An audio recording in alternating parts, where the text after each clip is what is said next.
James Hamilton for MMA UK, joined via Skype by Frank the Crank Camacho. Frank, Yes. thanks very much for popping on. So obviously we've got you on. You've got a big fight coming up in UFC Singapore against Neil Dariush, and that's in the 26th. So the fight's fast approaching. How's things been going in camp so far for this one? Oh, very good, very good.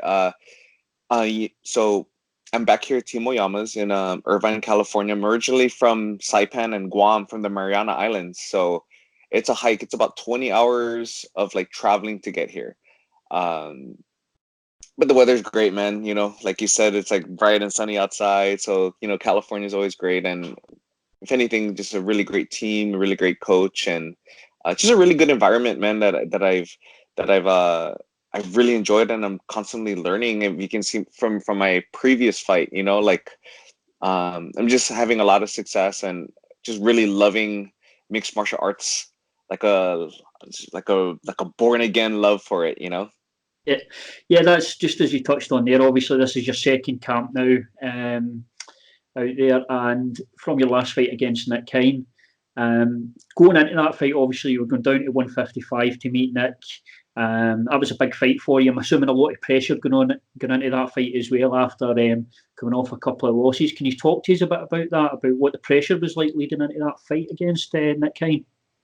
Yeah. So like I was coming off 2 losses, and my loss before Nick Kine was a devastating one against Jeff Neal. Surprisingly though, there's not too much pressure. I don't know why. You know, I was just kind of like, man, I really enjoy the game. I know it's a career that I wanted, and I set goals, you know, but I just knew that I had to adjust, and I made the adjustment. I took the advice of my manager, came out to Team Oyama for a camp, and man, since then it was great, man. Yeah, no pressure, man. At least not that I could remember, you know. I just knew that I had to get back on the winning column, and I had to do the best that I could to prepare. And as long as I was taking those steps, the I guess maybe the pressure, the nervousness of uncertainty was like non-existent, you know. Yeah, and with regards to your performance against Nick, you looked very composed in there. You looked very controlled. Obviously, that body kick was working beautifully.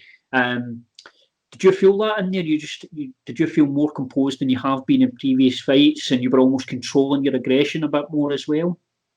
Oh, dude, 100%. You know, and I really owe that to Coach Oyama and to Alex and Team Oyama, because you know, it wasn't.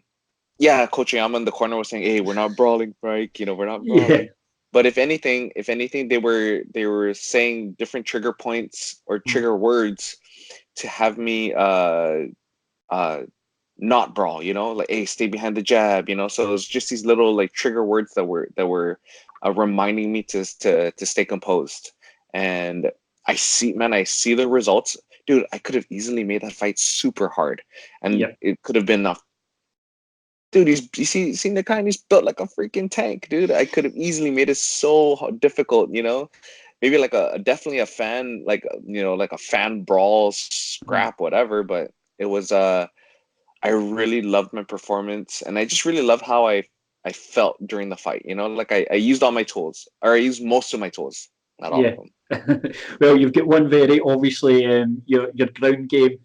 Something that we've not been able to see too much of so far. And obviously you're coming from Brazilian Jiu-Jitsu, and you've obviously got a fantastic ground game. So we've not seen too much of that so far. There was one thing in the Nick Kine fight. I seen you seem to get Nick up against the cage. I'm trying to remember if it was I think it was the start of the second, and you hurt him, but you pulled back a wee bit. You didn't rush in. Can you recall that point? Oh, I think it was in the beginning of the second round. I dropped him. Yeah. And then you know, you hear John and you hear the commentators like, oh man, the kitchen sink would have been there already, you know. If anything, I just stay composed, and there's one word, man, that I could explain it. Discipline. I just stayed disciplined, you know. And it's tough in a fight because a fight gets so chaotic, you know. but I stayed disciplined, and I stuck to what we were working on, and we got the W. Yeah, and that's the thing. The finish did eventually come, so I mean things worked out very well for you. But it looked in that performance as well. Almost looked at there was a maturity to your performance in that one. Would you agree with that? Oh man, for sure, 100%. It's crazy because I just turned 30, Yeah. and it's so fascinating with martial arts how I'm still such an infant in the game, and I'm still constantly learning, And I feel like the point where athletes and fighters stop learning and evolving, it's gonna be a long haul, man. It's gonna be long days. So I'm just so glad that I still have it in me, and the love for the game is still there. Yeah, and the other thing as well is obviously you've been fighting up at 170, and there's a lot of very big boys up at 170. How was it coming down to 155? Obviously, Nick Hine's not a small gentleman himself. He's got quite a big cut to 155. But how did you find it going down to 155? Yes. So if you look at my career, I've always had issues making 55. Like a 165-pound weight class would be just ideal. I was working with Ian and George, and Lockhart and Leith. Mm-hmm. Oh man, they're mad scientists. Like they help me understand my body. Yeah. And because like, man, everyone's body is it's not cookie cutter. It's not like you just eat this, you cut weight like this, and like, no, man, it's very very specific. You have to tailor specific to the athlete, right? Yeah. And I really owe that a lot of making the weight and reloading to Ian and Lockhart and Leith. Yeah, because I mean that's one part of it. Making the weight is obviously very difficult, but then it's about, can you then reload yourself to a point where you can perform, which obviously you did against Nick. Yeah, so it's almost like we're doing two sports. It's like we're like bodybuilding and then have to fight for our life. Yeah, and I think I recently seen something quite new that California had instituted, that a fighter, when he makes a weight, can't put on, I think it's 15% of the body weight, or the fight gets cancelled. That's just happened fairly recently. What's your thoughts on that? Yeah, I think California at one point was you can't gain more than 10%. So then they increased it to 15. Mm-hmm. Man, my thing with the whole weight cut thing is that no matter what, man, I feel like athletes would always try to figure out a way to find an edge. Yeah. And you have one championship with their hydration tests, and which I think is great. You know what I mean? Because of what happened previously to one of their fighters. Man, may he rest. But this is the stuff that we put ourselves through. And governing bodies are just trying to figure out a way how to manage it and contain it. But man, we're fighters, bro. We're gonna figure out a way how to have the advantage and do the thing. Yeah, well, that's it. And I mean, you touched on the 165 division there. There is a lot of guys, maybe like yourself, that feel you're kind of in between weight classes almost. And I know you were speaking to, was it the Smo, who's trying to push for the 165 division? So would that be a division that you would really like to see then?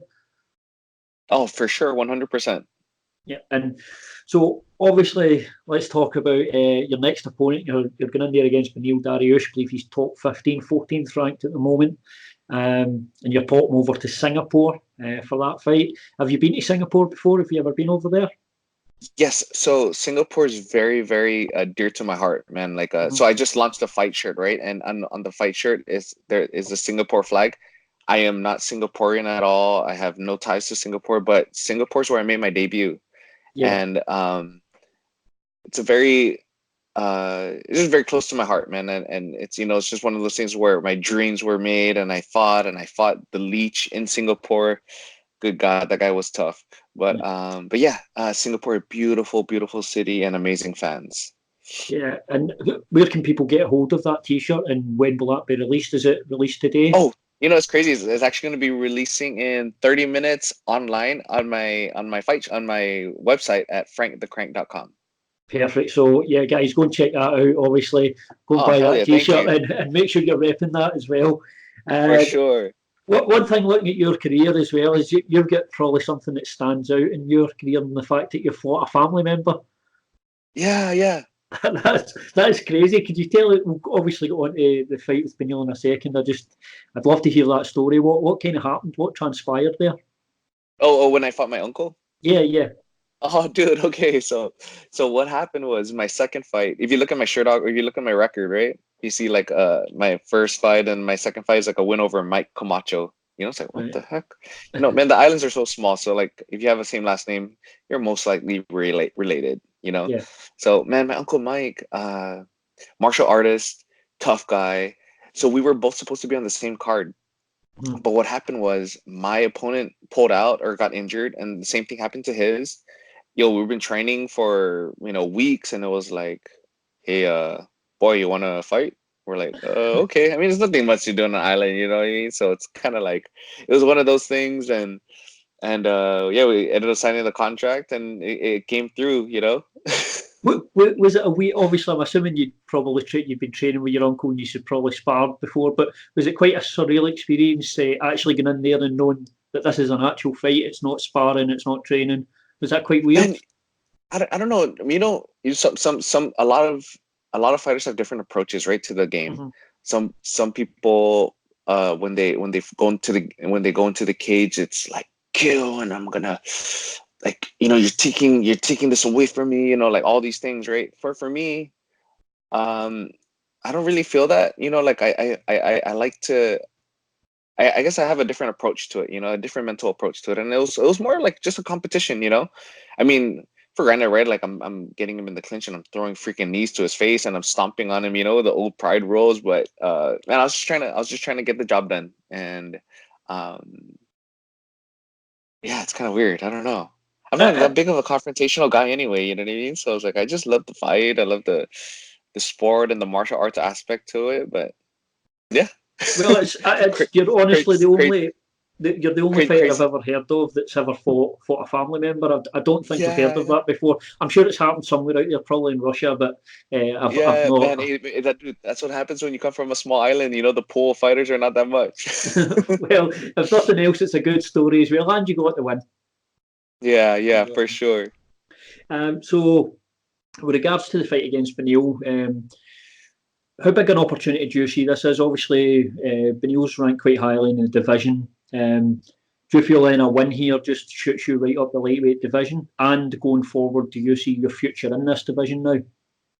Yeah, so, when we got the call, man, if anything, the first thing that I thought of was like, oh man, like super honored, like honored, and what an opportunity for me. Mhm. Like, there's no number by my name, but it was like a huge, huge opportunity. I met Benil a couple times, man, a great guy. He's actually really good friends with one of my training partners and good friends.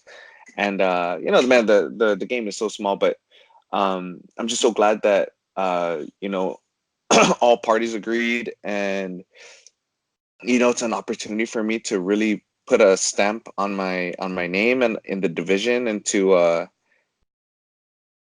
I'm just so excited to see what I'm made of, Mhm. because he's man, battle tested, fought the who's who in the game, and tough, good everywhere, and just a huge opportunity, man. And if anything, I'm just so humbled that the UFC uh asked for me to fight him. You know what I mean?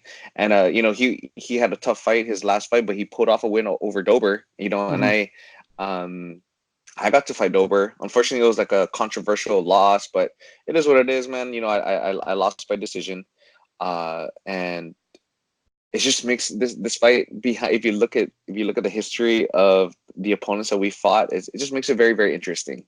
Yeah, and I guess as well the other side of that is out with the Nick Kine fight. Obviously, you're training at a new gym. You seem to have really developed as a fighter. That last fight, you showed a lot of different things. I think showed a lot of areas that you'd obviously worked on and seemed to improve. So do you almost feel then like a different fighter to the fighter that fought the likes of Dober? Seeing Dober later on. No, no. What I mean is, you've got common opponents in terms of like Drew Dober, but you're training at a new gym now. So do you almost feel like a different fighter than you were when you fought Dober? That Oh, makes for sense. sure. Oh, Yeah. 100. The Frank now would whoop the Frank then easily. Let's just say that. Yeah. And something else you'd mentioned with regards to your ground game. Obviously, we've not got to see a lot of that. Is this potentially a fight where we may get to see some of that Brazilian jiu-jitsu? We know everyone knows what Beneil's really good at, so I'm so glad that I have the confidence to address that if we do end up on the ground. Man, if the takedown's there for me, shoot, and I'll get on top, man. I wouldn't mind going for it. I got to keep it a mixed martial arts event, mixed martial arts fight. At the end of the day, man, it's like mixing it all in. Who's the best at mixing it all together? Like, yeah, you get the Chuck Liddells, that knocks everyone out, but I mean, he had really great wrestling. But man, the Demetrius Johnsons, like these guys, like that mix it all in, are just really good at what they do. That I think is very fascinating for me. So, to not bust that out, maybe, at the same time, man, fights get chaotic, man, I might shoot a double leg from the very end, or I don't know what it is, or I may not even shoot at all, so it's that's what I love about the game. Yeah. It's like, I guess you go in there with a kind of game plan in mind, but I'm assuming you're constantly adjusting on the fly and just feeling the fight out and seeing that. I mean, is that something you've got to do in every fight? You feel you've got to just play it by ear almost and just adjust as the fight goes on, if and when you need to. Oh yeah, for sure, man. We have certain sets of things that we need to be doing, but at the end of the day, man, it's fast, quick decision making. Yeah. And and problem solving immediately. Otherwise, man, we're in the game of millimeters and milliseconds. Anything can, you have your hand down, or by just a millimeter, dude, that can cost you a fight. Yeah, absolutely. And so now, what does things look like for you leading up to the fight? When will you travel out to Singapore? When do you leave? Yeah, so it's quite a hike from here, from California. So I leave. Today's Wednesday. I leave on Friday morning, and I get there Sunday. Crazy. Yeah. So it's gonna be it's a long haul. But man, coming from the islands, from Saipan and Guam, you have to travel everywhere. You have to fly minimum of 3 hours to get to the nearest biggest land of body. So I have my set of things that I'm so used to. So it's not too big of a deal. And I guess the fight with Beneil what's the ideal scenario for you to happen in a fight? I'm assuming you've had a few fight of the night bonuses in the past. Would that be something you were hoping for again?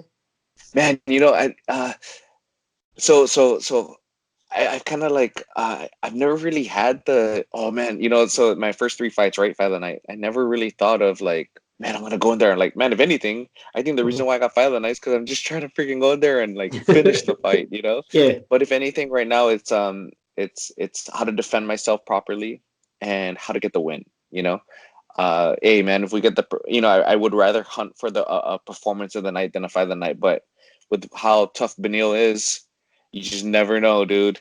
It always takes 2 to tango, man. But definitely on October 26th, UFC Singapore, I'm definitely gonna bring it. So if he meets me halfway, we might get a fight of the night, or someone's gonna get slept, or someone's gonna get subbed. So it's very interesting, man. It's a very great matchup. Well, thank you very much for giving us some time out your day, Frank, and really look forward to the fight. One thing you're not in is you're not in many boring fights, so this is one fight I'll be looking forward to, and I'm sure the fans will be checking in. And just lastly, obviously, guys, Frank's website, his t-shirt's going to be available 30 minutes, but this interview will be out, so people will be able to jump on and grab that. And again, thanks for giving us some time. Man, thank you so much. And hey, dude, MMA UK, right? Dude, I would. So I've been to a UFC in Manchester. Yeah. Holy moly, dude! It was a while back. It was Brandon Vera versus Randy Couture. God, that is a while back. Way back. But man, the UK fans are. I'm getting goosebumps right now. I got to fight in Europe, and I love fighting in Europe, and I got to fight in the UK, man. The amazing fans, man. So I just want to say what's up to all the fans in Europe. And hopefully there'll be a UFC Scotland again soon. Definitely come and check that out. And we've got a Scottish fighter on the card with you. Stevie Ray's fighting Michael Johnson. So yeah, that's gonna be. I can't wait for that one, dude. That guy's a tough freaking dude. Man, he had a tough fight last fight, but man, great guy. Yeah, Tough as nails. Absolutely. So you'll probably see him out in Singapore. But yeah, Tune into the fight, guys, and again, thanks for giving us some time, Frank. Oh yeah, for sure. Thank you, brother. Thank you, guys. Thank you very much. Okay, bye.